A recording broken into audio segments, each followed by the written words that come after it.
Good evening, I'm John Carter and welcome to Poland Daily Business.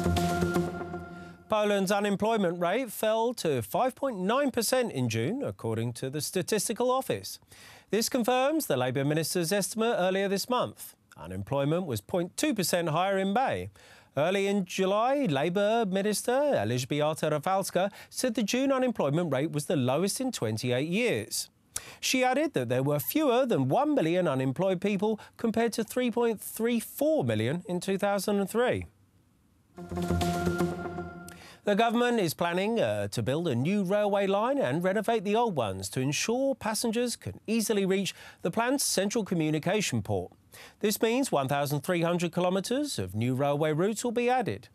The new airport, planned between Łódź and Warsaw, will cost 35 billion zloty. The government wants to allocate an additional 40 billion zloty to expand the railway network, linking this airport with various parts of the country. Investments will enable relatively short travel times by train to CBK from most places in the country. The Ministry of Culture has recognised the potential of video games. There are many people who play video games all over the world and can contribute promoting a positive image of Poland, so the Ministry wants a tax break for those productions considered to be patriotic. According to the Ministry, this would benefit the taxpayer up to 19% of eligible costs. Thank you very much for joining me here at Poland Daily Business. I'm John Carter. Now it's over to Alexander Wierzewski. Poland Daily Business Edition. Tonight's our guest is Mr. Artur Wróblewski of Łazarski University here in Warsaw. Sir, welcome to our show. Hello. Well, let's start from this trade war that we are all observing. We saw Donald Trump recently in Europe bashing the Europeans for not sufficient input into the NATO. Then he was very kind to Mr. Putin. But the background of this is trade war of United States against China, cheap imports, and against European or German cars. How this will develop? Wars in general are not good for business, and trade wars are especially not good for business. However, to some extent, President Donald Trump is right in imposing some tariffs on China. I think it's a tool of blackmailing China a little bit. But let's remember that Donald Trump is doing this in order, as he said during campaign when he was running for the presidency of the United States, that he's doing this in order to put trade on fairer grounds. So I think that he's trying to impose its own fair vision of global trade. That's why he imposed tariff on steel and aluminum, plus 50 billion more of tariffs on products from China. Of course, China retaliated.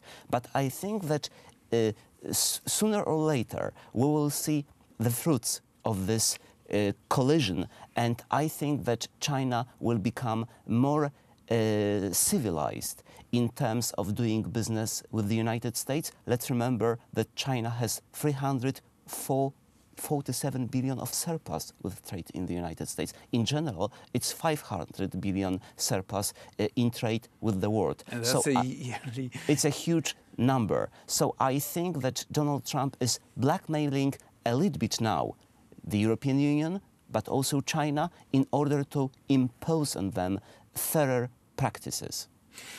Do you think it will take to the leaders of the country, their businesses must come to the terms with new aggressive American policy? And will they do that this year, next year, at the end of Donald Trump's term in the office?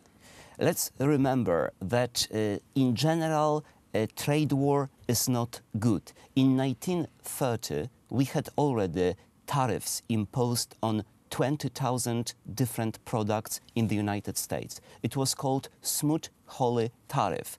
It didn't bring any good because we had depression afterwards and Adolf Hitler came to power in Germany. So back then, tariffs did not work. The question is whether it will work now, short term or long term?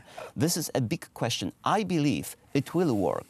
Look, he warned NATO, you should pay more for NATO, at least 2%, maybe even 4%. And I think that countries, allies in NATO, are now starting paying more. I think that after Trump warned that we have to put trade in more organized and more favorable for the United States way, I think we will see feedback soon. And after talks, after negotiations, the trade terms for the United States will be better. Let's remember that the United States is not the biggest GDP economy, but is the most modern and the most innovative economy. Everybody needs the United States. We need the United States. The Chinese need the United States to sell cheap products. So I think that at the end of the day, everybody will be better off, not loser like now, but better off in certain time perspective. You've touched interesting issue with global, with the historical perspective. We are now observing a 100th anniversary of the end of the First World War, which ended the first globalization period in the world. There were practically no tariffs between in trade between countries, and percentage and volume was comparable to present day or even higher. Let's remember that tariffs in the United States or in Europe were low right now. However, there were some other barriers, non-tariff barriers, imposed on American products, for example, in China or even in the European Union. Let's remember that United States had very low tariff on many products. However, they have high tariffs for strategic industries, strategic sectors like soybeans, for example, dairy products, tuna fish, or light trucks, for example. There was 20%.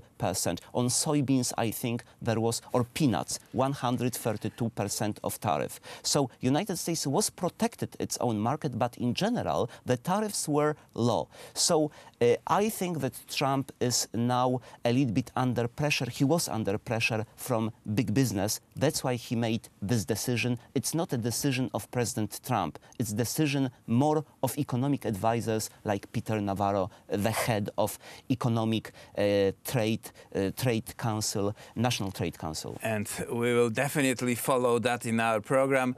Artur Wróblewski of Lazarski University was our guest at tonight's Poland Daily Business. And that's it for this edition. Please follow us next time.